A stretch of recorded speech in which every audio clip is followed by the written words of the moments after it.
Hey, Miss Mayor, how you doing today? How are you?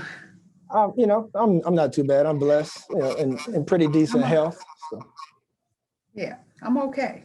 I'm yeah, okay. Yeah. absolutely.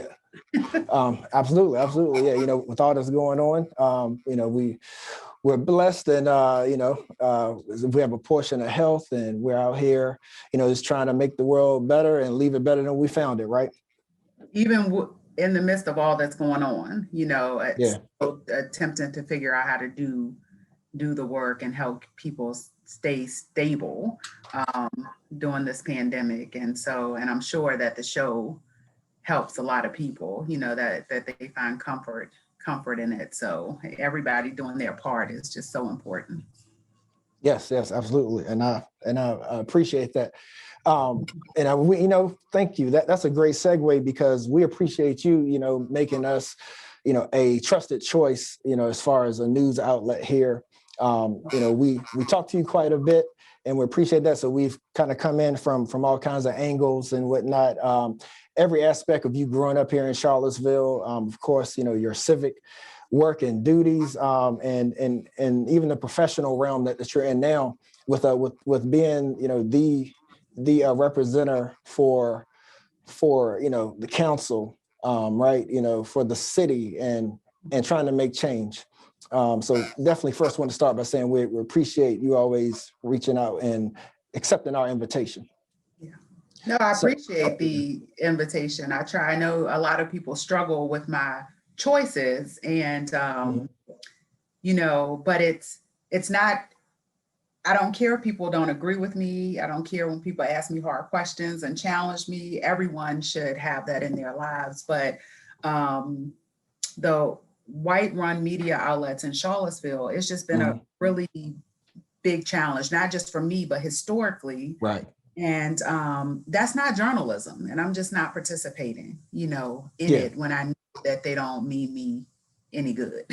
And so for me, it's good for them to pick up, but I had people slicing and dicing what I said versus just putting out there what they said and then sharing their thoughts about what I said, if that's, was what they were going to call journalism. So I made this choice early on that, if people operated with integrity, then I would, work with them. And I understand how important journalism, the platform, making sure that there is a historical account for people to go back to. And so it's actually saddens me that the other outlets, that they don't attempt to do a little bit better, so that they can offer that material to people in the future who are not, living through it as we are. Right. And as you're aware, us at IMHO through WVL 101 Jams, Vinegar Hill Magazine, shouts out to them. And so, we decided to partner with Charlottesville Tomorrow in the hopes of trying to tackle exactly what you just mentioned, right? Yeah. Of to figure out how do we bridge those gaps, and how do we become a trusted news source that folks in the community could say, look, there's three different elements right here. There's three different segments of our community, of our population, that different people may go to for the, for the local news. So that's our hopes, and hopefully we've been doing a pretty good job so far, of trying to break that barrier of making sure that there's a diversity, right? That there's an inclusiveness, and there's a fairness when it comes to the way that we report. Yes. So, yes. No, and I think it's important, and it's very important. And I'm watching that relationship, and I am, opening up maybe a little bit to some requests because of it. And again, I tell people all the time, you don't want to be on the phone with me and my friends, because we are always challenging each other. Early on, and when I was mayor, one of my closest friends called me and she said, "Can you stop smacking your mouth when you're doing interviews?" So nobody's sitting there like, oh, she's the mayor and she's been on a show, or they are my friends, and they tell me, hey, you need to do better. Please stop doing this. One of my friends, she said, you wear black all the time. Can you stop black on everything? So those are the type of critiques. It's not, oh, everything you're doing is wonderful. Yeah, yeah. I'm like, did you find anything positive in anything I said while I was on? Right. So I think that's important because a lot of people think I'm going to people who agree with me, and that's not the case at all. So, but I am going to people who are going to do their work from a place of integrity.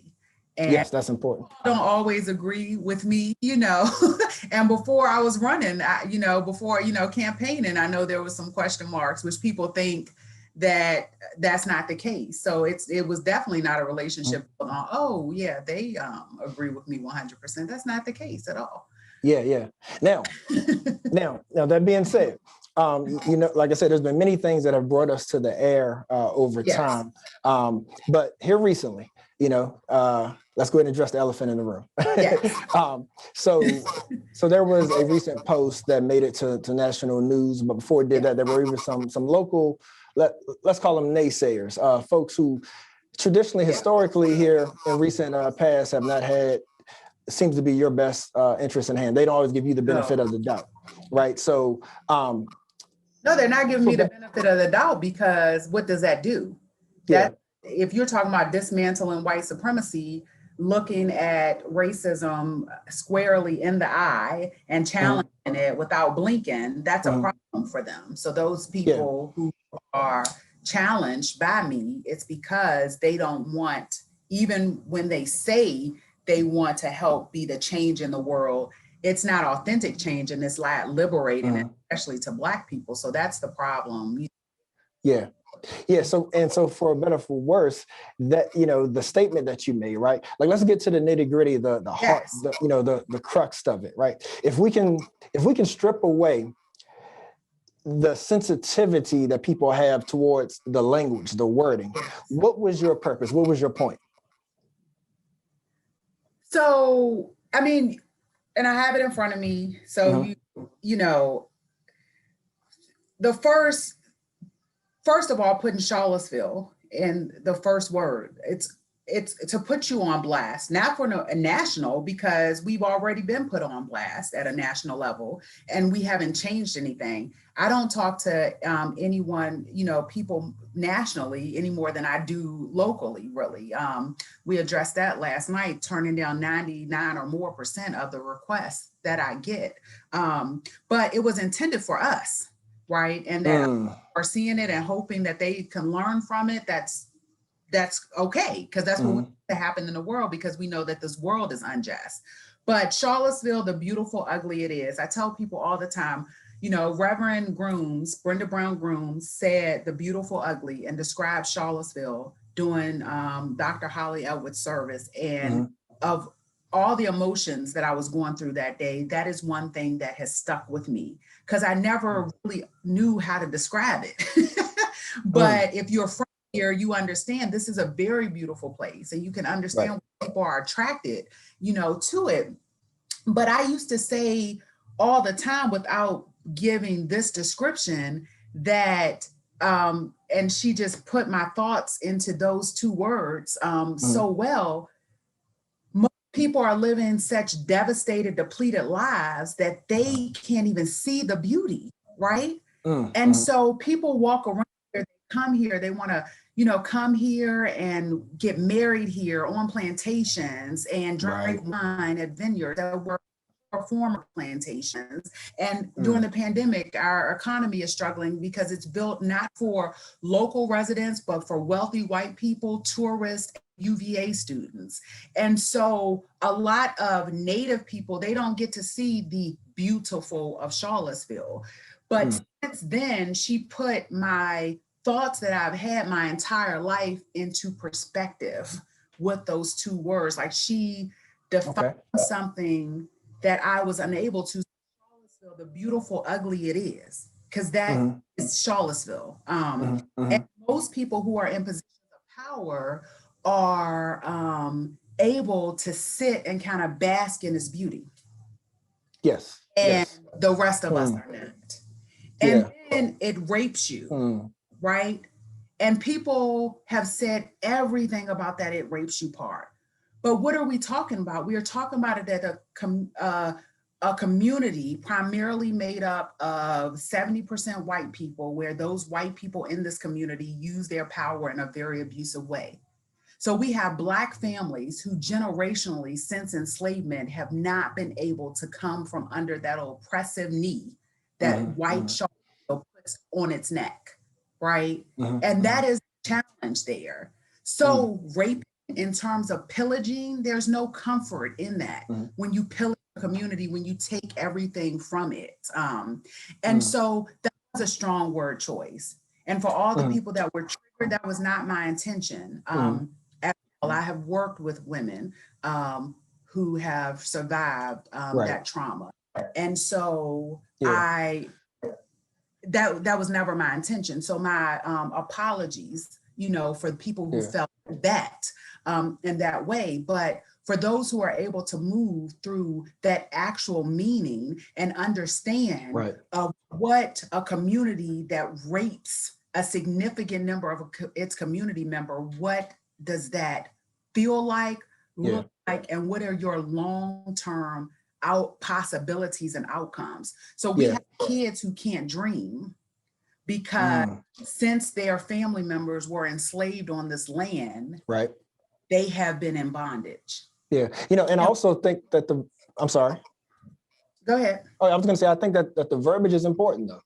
That's very powerful language, but you almost would have to be in denial not to be able to discern what's being said, and the truth hurts. And a big piece of it is like, we're scared of a mirror a lot of times, and that's Black or white. It's like when you're called, to the carpet, and when you are held accountable for truths, not conspiracies, not anything made up, like that hurts. So I think, personally, I think more so than your verbiage, I think the fact of what you shed light on is what really hurt the feelings. Yes, and having people to look a little bit deeper.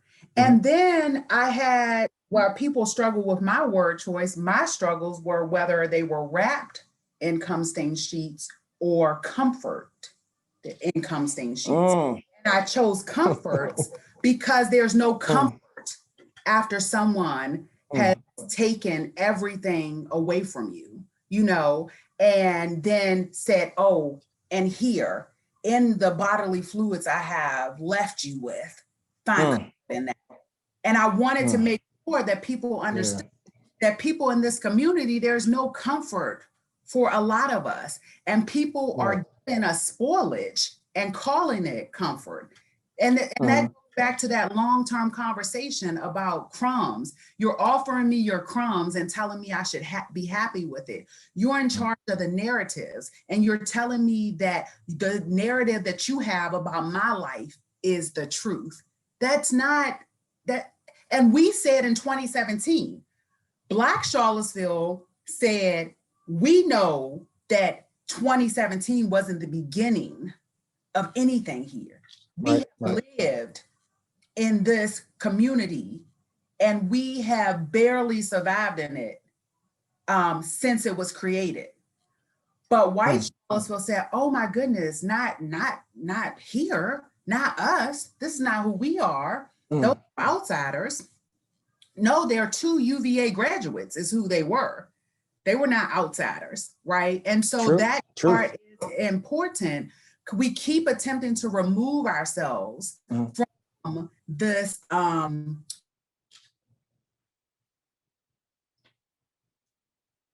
Oh, you froze up on me. And so when the Orange Dot Report 4.0 came out, guess what it says? That 22% of our families are still living in poverty, right? That 55% of our families make between $15,000 and $35,000 a year. We live in a community where the AMI, the median income for our community, is $93,600. Our community members in the low income areas, they live off of $13,000, $14,000 a year. Yeah. And we have no interest in Charlottesville in breaking down the system that produces that inequality. So when you say no, yeah, so when you say no interest, right? Like, Yes. so we're dealing with the fragility here, right? Right? Like, so we're dealing with trying to get a point across, and some people feel like that you as a, quote unquote politician, Yeah. Have to tread lightly because you can't step on too many toes to get things done, is what some people Well, think. that was the last So how one. do we, okay. Yeah, it tells you to keep it secrets. I never told Exactly. anybody I was going to keep it secrets. Mhm. Nobody did I ever say that to. How does that serve me, and how does that serve us? Yes. And if we are one, how does that serve the collective us? Yeah. So in the face of that fragility, like how would you suggest that we go about facing these issues, or is it a never-ending battle? Like do you think changing the wording would have made your words set better in the ears of those who have that white fragility to where they can't face the truth on their own history? Like, So was that it, or how do we face it? Well, Charles, look, I asked somebody, I said, tell me the city where there is a person, a mayor, a Black mayor, who have tiptoed around you where these are still not the same conditions we're living in. We turn on the news every day, and there is somebody who is still living under the same chained system that this country was founded on, and that it has very hard to keep us under. So how does me changing my words, because there were people who did that before. Holly would have never written this poem. What did people do to her? West didn't write the poem. What did people do to him, right?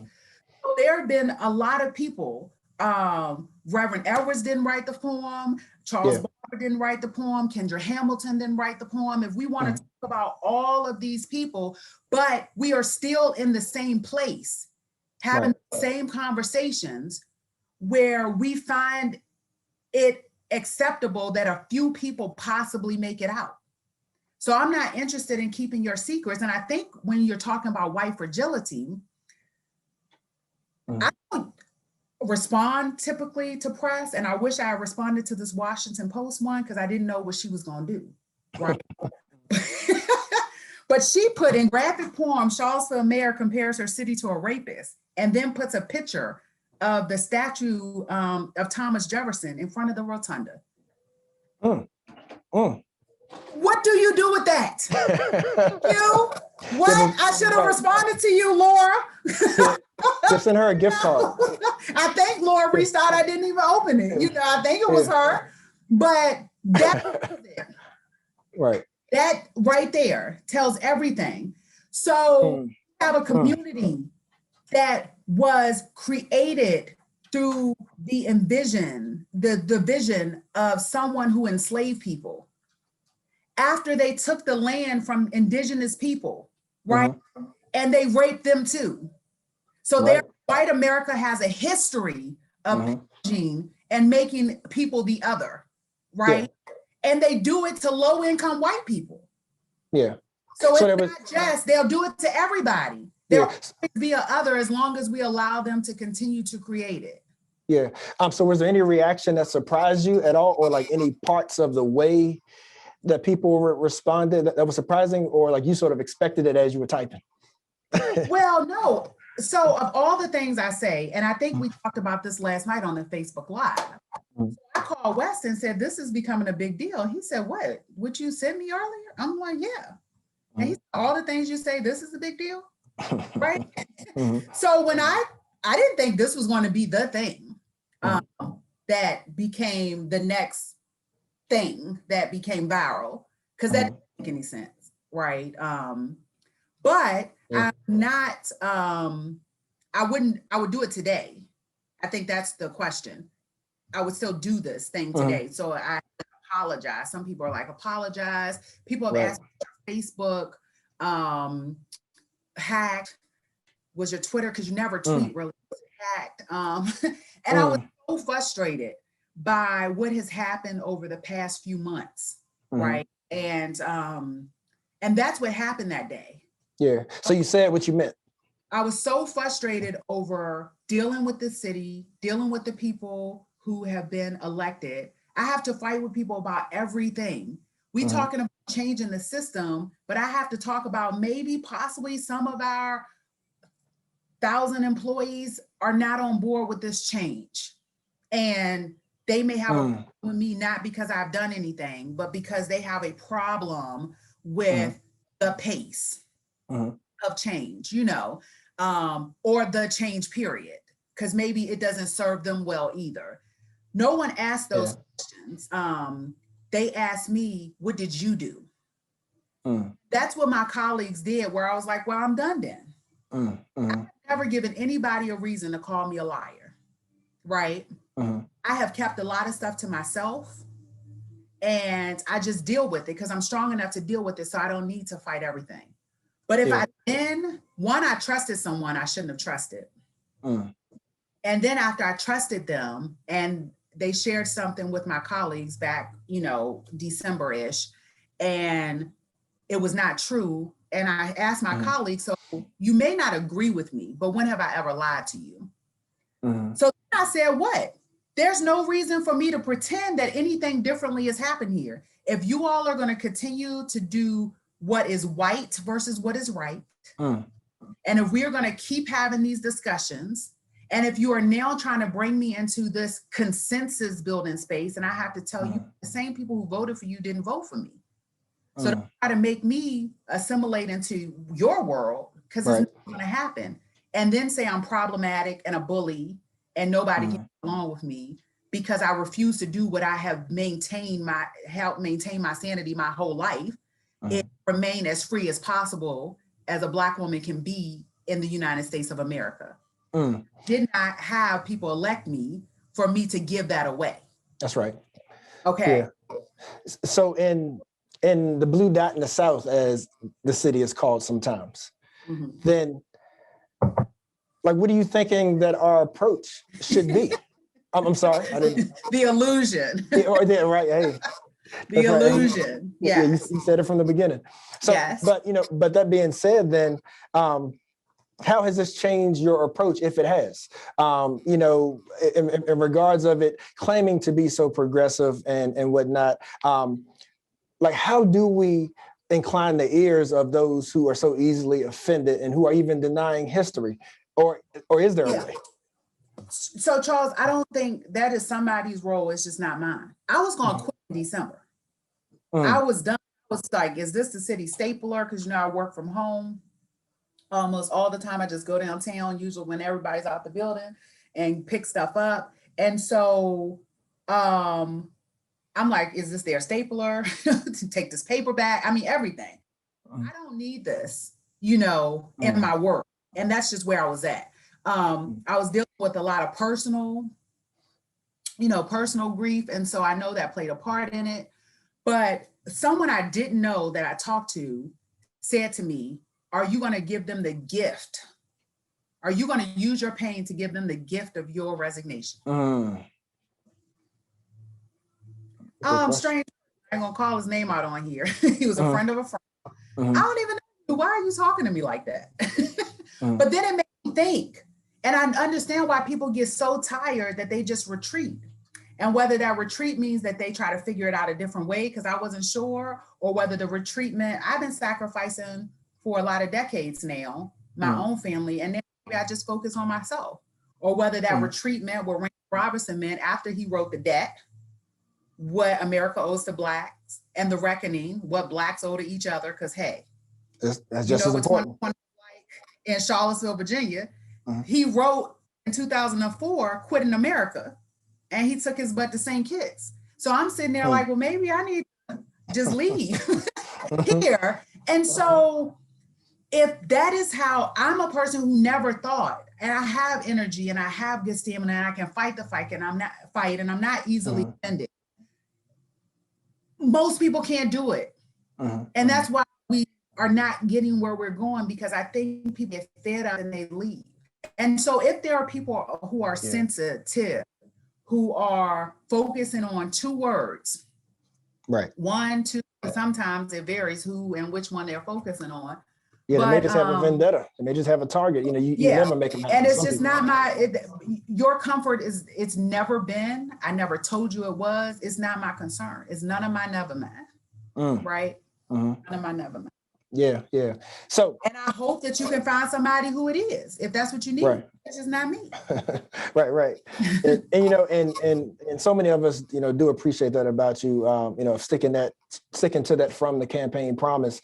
You know, like, but that kind of brings me to my last point in question is then, you know, like what's next then? You know, being that this is a re-election year, like what does the future look like for you, right? And even if you're not ready to answer that, whether you're running again or not, still you are a part of the community. Like, you always stand up for the people. So unless I quit America. Yeah, I guess unless I leave. Yeah, but you still got Which I've been family. looking into that. Yeah, but I know you ain't gonna totally quit on the fan. Yeah, no, it's been really hard. I told Wes that he needed to stay because it's hard for a person to do this work. And that's the reality, that I'm just not sure what is next. And it's just been hard for me to, to decide that. I said, when I was on here last, I said, I'm gonna make my announcement on the 7th. Right. It was Holly's birthday. And I thought, just keeping in with the entire reason I ever considered this in the first place. But I got to the 7th and it was just so heavy. And people are making the mayor's run-in based on that Facebook post that the news picked up out a year or so ago. I don't even remember how long it was. And I know my work isn't finished. It's not, if, my pinky toe in. Yeah. Like, we still have so much work to do. Right. People ask all the time, what has changed? And I remember Maurice Jones, when he was here, he said, most counselors don't come in and get this done in your first year. You should be very proud of what you've accomplished and even the things you've accomplished before. And I still take those things as small things, but I know they're not. Getting a council at the time to start the fight on a living, the base wage, they were calling living wage, is not $15 an hour, getting UVA to do that same thing after years of people fighting with them because we were able to get it done first, and now have the county having that discussion during every meeting that they have because the people around them have done it. Which is a small thing to me, but other people say, no, that's a major thing. The whole country in 400 years, people are only at $7.25 an hour or whatever. And so when you put in that kind of perspective, it's like, okay, well, maybe it's a big thing. But I know that people can't live off $15 an hour either. So I'm like, so let's get to that $21 an hour, right? And so, so I know that there's work to do. I'm not so sure I'm the person to do it. And even if it's not professionally, within the same, council seat or what have you, still, like, that brings me I would probably need some time. Right. And that kind of brings me to the accountability is that, like, I think too many times, like, we as a people have sat back and watched. Like, what would be your hope for us as a community? Not even just you in your position, but for us to hold ourselves more accountable and hold each other more accountable, which means standing up for what we need to stand up for. Yeah. Like, what does that look like in Charlottesville? I think we need to go back to the reckoning. There are major class issues within our community. And they pit us against each other all the time. Someone sent me the article of Miss Washington on the racist show that she was on yesterday, and me to say something against her. I'm not going to say anything against her. She hasn't called me yet, but when she called me, I'm going to help her if there's something I can help her with. I did make that mistake and said something to Bellamy Brown, but I'm not going to do that again. And that hurt me. Even though he was, kind of getting me worked out, which it took months, but I got there. Finally, unfortunately, after I had said, don't say anything to him, that's what white people want us to fight each other. And then I flipped out one night because sometimes I spaz because I have those emotions too. And I'm okay with honoring that I did, and I did. And I felt horrible about that. And Okay. so I'm not going to do that. And I'm not Okay. going to allow, so I didn't get pulled into that. I don't even know what she said. I didn't listen to it. I don't listen to a show. I didn't read, the comments. And even if I do read them, I'm not going to, I'm not going to say anything. So I think that's one of the things that we have to learn, is how we take care of each other. How do we put our differences aside? How do we make sure each other grow? And whether we agree or not, what in my world being one means that you honor and respect us. We honor and respect each other, and you understand that you can't do whatever you want to us. And there should be like the black guard, right?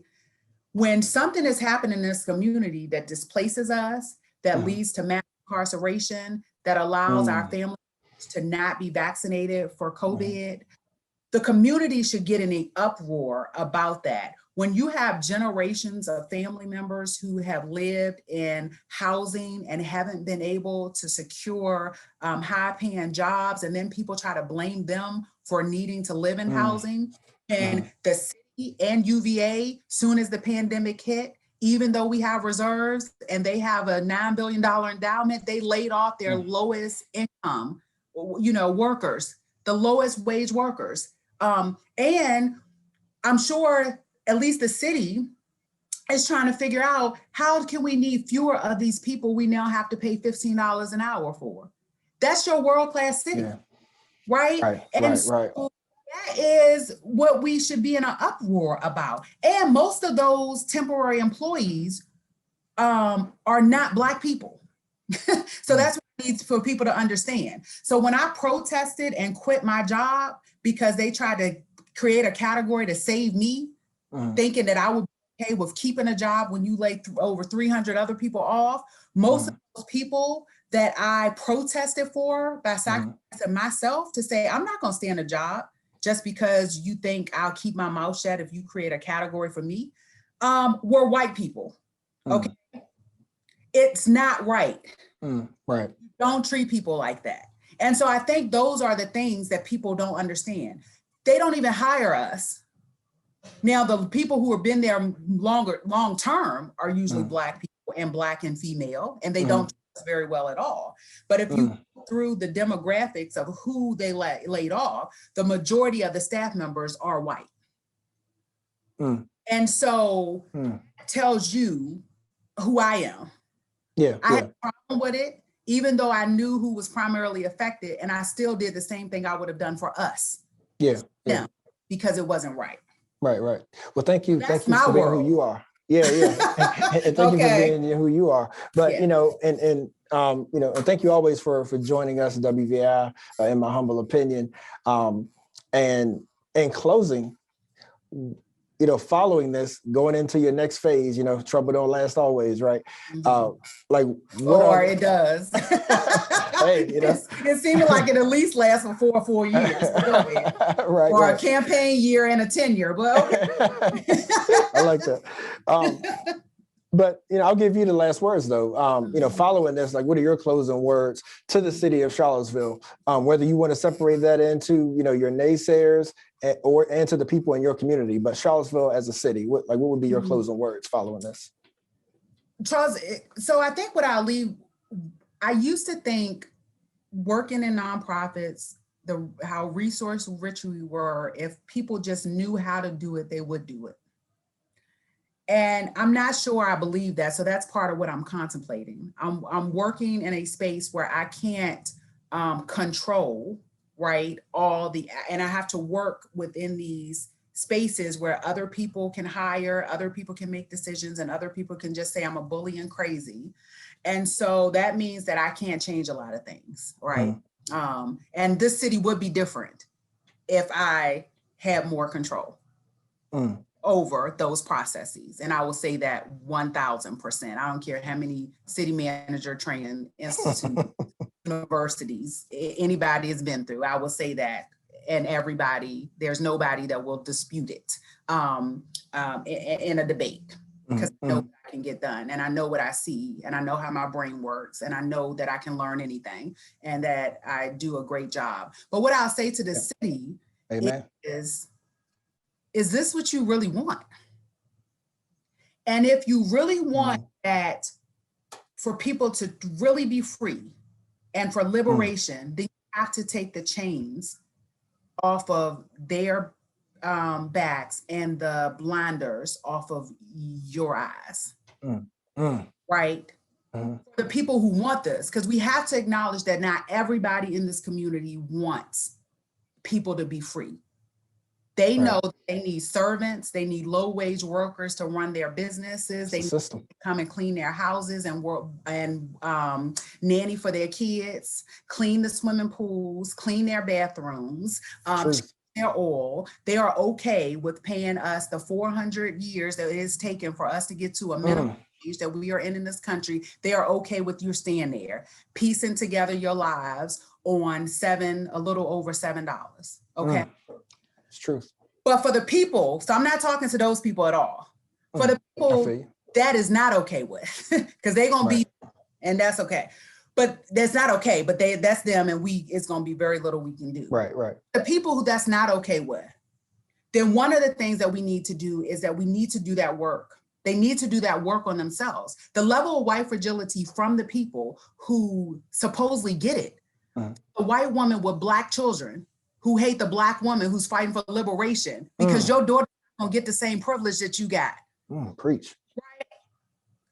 That person, from the business owner who says, I'm gonna hire my employees back soon as I can, need to talk to business owners who said I didn't pay myself so I can finish, so I can make sure my employees got paid.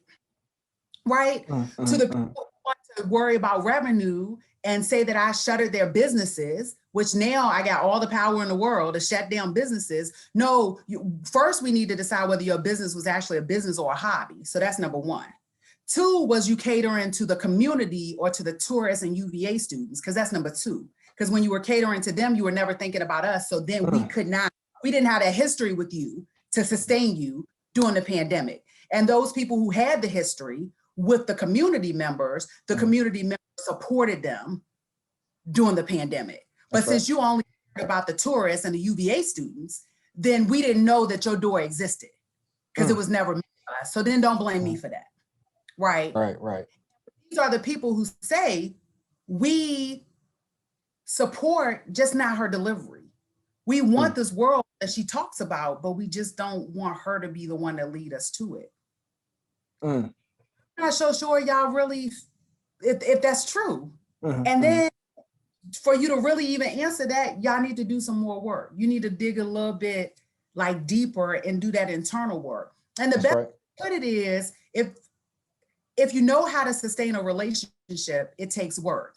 You have to look at yourselves. You have to come together as a couple. You have to remember how you fit previously in previous relationships, and you have to not do those things. And then you have to find out not what you want your partner to like about you, but you have to find out what your partner likes and dislikes, and you have to do things of the likes, right? And what people have here is still, we know what's best for Black people. So for all people who say we've never been able to figure out this race thing, give us some time. Let's speed that up a little bit. When you want to keep a relationship, when you want to stay married, when you figure that out, I need you to figure this out at the same pace you figure your life. That's right. Speed that up, because we over here suffocating and we tired. That's right. We tired. Okay, and that's it. Do that. Yeah, that's right. Thank you. Thank you for that. Well, Mayor Nikuyah Walker, or like I like to call you, the Honorable Nikuyah J. Walker. Thank you as always for your time. Wow, so moving forward, we shall overcome, but we gonna be all right. Right. Yeah, that's right. Regardless of which Negro Kendrick, we gonna be all right. That's the energy we leaving with. That's right. All right, all of that. All right, Nikuyah. All right. I'll talk to you soon. Thank you for your time. Thank you.